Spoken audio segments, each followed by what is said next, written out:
this sporting telecast. Brought to you by Amy. Lucky you're with Amy. Fair Dinkum Sheds. Get it into your head. Get a Fair Dinkum Shed. And your local Tyre Power Pro.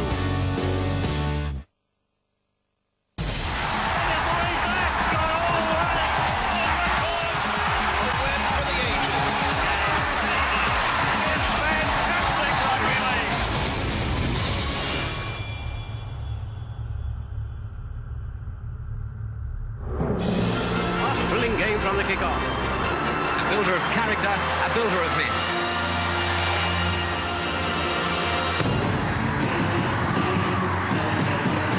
Out the gas here.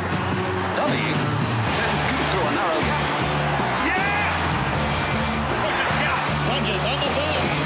Oh! It's gear up. And through Way now from Almaninga. He goes straight through. He's got to get it.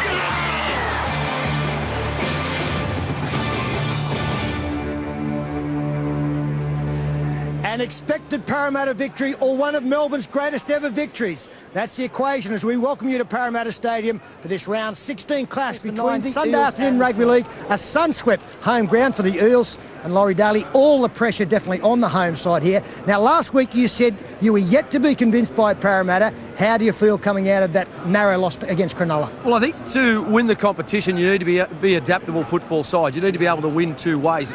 There's no doubt that Parramatta can put points on the opposition sides, but when they get in an arm wrestle, they tend to struggle. Last weekend, at times, they were able to grind away at that Sharks team. I think it's slowly starting to build for them, but they get a great opportunity today to take on this weakened Melbourne Storm side. OK, they went down 16 points to 14 against the Sharks. Just the one change. That's with the suspension of Fui Moi Moi.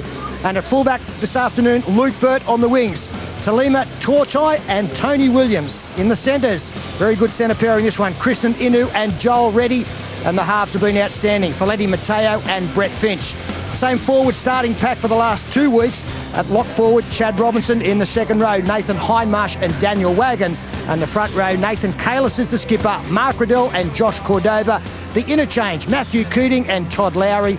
Wella Haraki and Brendan Oak, and they are coached by Michael Hagan. And Laurie, they take on a Melbourne team missing a galaxy of stars, but some good young players on show and some obvious talent there. Who are we looking at in this Storm lineup? I really like the look of Joseph Tamain, this young 18-year-old centre for the Melbourne Storm. Hasn't played a great deal of rugby league. Australian schoolboy rugby union player last year.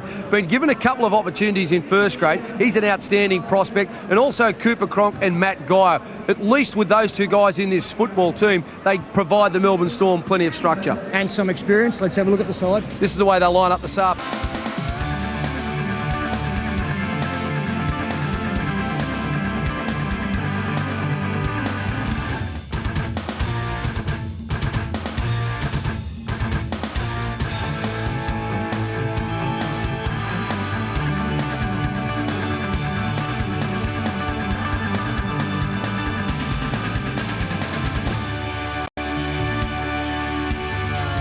Welcome to Channel 9's Wide World of Sports. It's another beautiful day in the south of Sydney, in the beaches of Cronulla, and we are back for the New South Wales International Cycling Grand Prix. We've got two great fields in both the women's and the men's, and joining me in commentary, it's a real treat again to be with Kate Bates. How are you, Kate? Good, pleasure to be here. Beautiful day for a bike race. Maybe a little bit windy though. Yeah, that wind no doubt will play some part this afternoon, and we'll talk about that. But let's wind the clock back 12 months. Last year, a pretty controversial finish in the women's race.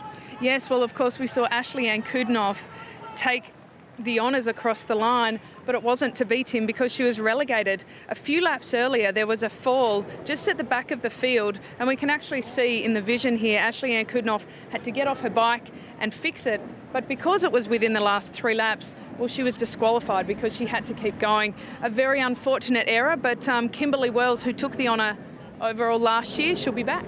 Yeah, and a pretty talented women's field today. Only small, but talented. A very talented women's field. We have Kimberly Wells wearing the National Champions jersey for Specialised Securitor, with, of course, 2010 Commonwealth Games champion Megan Dunn. Rochelle Gilmore riding for Wiggle Honda. I think that we're going to see a pretty exciting race out there. All right, men's last year, it was Michael Matthews, and he didn't have it all his own way. 2 other guys were breathing down his neck.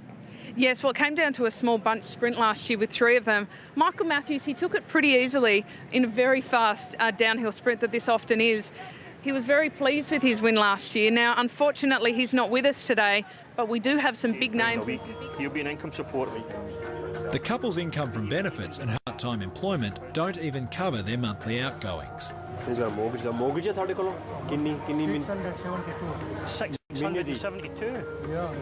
Otherwise, money's coming from the 670. The officers are struggling to understand how the couple could save such a substantial amount of cash. But there's no bank wrap. There's no.